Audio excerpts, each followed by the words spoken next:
students. Good morning everyone. So today we are going to start with a new chapter, that is force, work and energy. So in this chapter we are going to learn about what is force and what are different types of forces, then work and energy and what is the relation between the two, and what are different types of energy. Now students, let us start with the first topic, that is what is force and what are its types. You might have played the game of football with your friends. Now what does a goalkeeper do to stop the ball, and what does the player do to move the ball towards the goal? Let us take another example.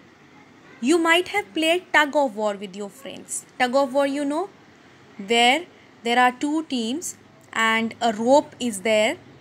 So the players of both the team tries to pull the rope towards them, and who is able, or who is you can say that the team who is able to pull the rope towards itself, that team is the winner team. So students, the simple thing is that how all this happens. This happens because of force. Now what is force? If we talk in simple language, we can say that force is the push or pull. Things do not move on their own. If you have kept a ball on the ground, it will not move until and unless you will pull that ball or you will push that ball. So it means that anything if it is in rest position means if it is lying somewhere, until and unless you pull it or push it, it will not change its position. So what is force? Force is the pull or push that changes the position of an object. So first of all, I am going to tell you what is the difference between push and pull. If I talk about pull, a force that changes the direction of an object towards you. For example, if you are going somewhere or if you are coming back to your home and you are trying to open the door, what will you do? You will try to pull it. So what the force is doing, it is trying to move the door towards you. So pull is a force, you can say, that changes the direction of an object towards the person or towards you, you can say. And what is the push? It is the opposite of it. When a force changes the direction of an object away, for example, if a ball is lying on the ground and I am going to kick it, what happens? If I am standing here, ball is lying near me, when I'll kick it, that ball will move away from me. It means I have pushed it. So this is the difference between pull and push. And this pull and push is known as force. Let us take some examples. When a goalkeeper applies a push to stop a moving ball. Now what does a goalkeeper do? He tries to stop the ball. Now how will he stop the ball? He will push that ball. If he is going to pull it, it will come towards him. But he has to move that ball away from the goal, away from him. So what he is going to do? He is going to push that ball. Very good. Then to draw water from a well, we pull the bucket to fetch water. If you are going to push that bucket, it will go into the well. But you have to draw the water from the well. So what you are going to do? You are going to pull it. So what will happen? When you will pull that bucket, it will come towards you. So when the things are coming towards you, it means you are pulling, and when they goes away from you, it means you are what you are doing, you are pushing that thing.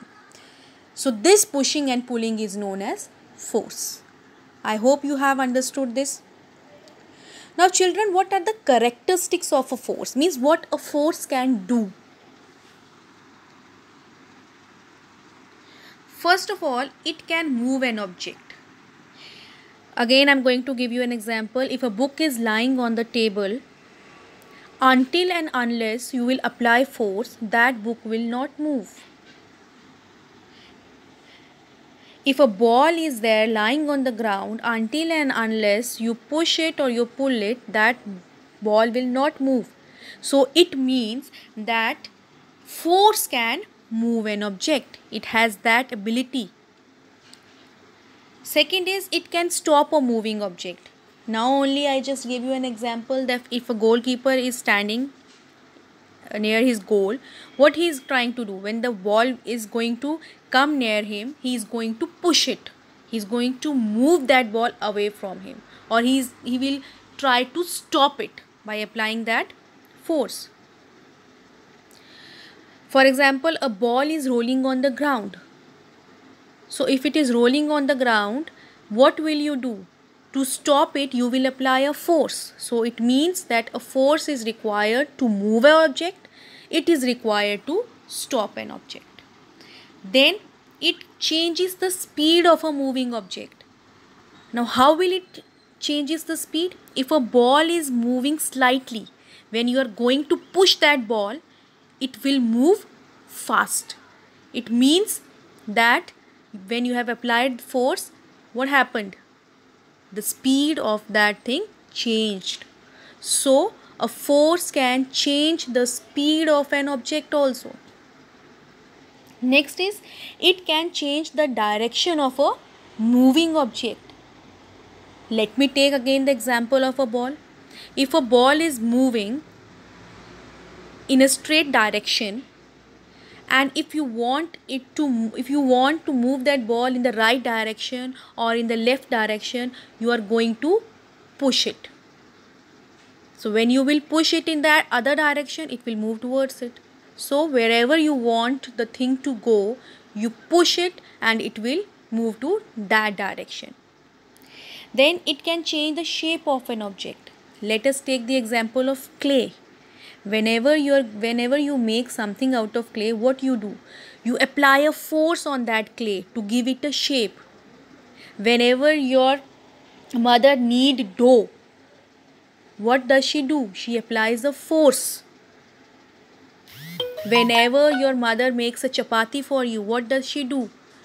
She applies a force on that ball, and that ball changes into the shape of a chapati. So all this happens because of the force. So simply we can say that the force can move an object, it can stop a moving object, it can change the speed of an object, it can change the direction of a moving object, and lastly it can change the shape of the object. So I hope children you have understood this.